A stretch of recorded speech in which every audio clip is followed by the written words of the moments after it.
اینجا موزه‌ایه که عصای حضرت موسی اینجا نگهداری میشه و خیلی چیزایی دیگه. در ادامه بهتون نشون میدم.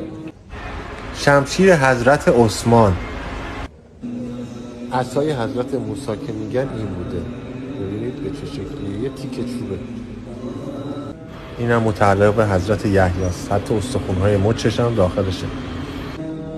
شمشیر حضرت داوود. جای پای حضرت محمد. ظرف کناریش هم از طلاست. اینا هم انواع اقسام کفشای حضرت محمده و دمپاییاش هم هست. اینم شمشیر حضرت عمر هستش. شمشیر حضرت عثمان.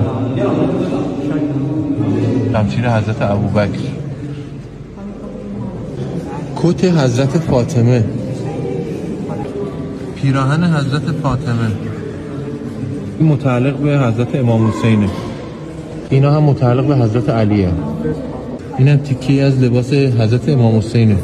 از پایین براتون میگم حضرت زین العابدین دومی، عمار بن یاسر بالایی، حضرت جعفر طیار، بالاتر از اون حضرت زبیر، بالاتریام نمیشناسم.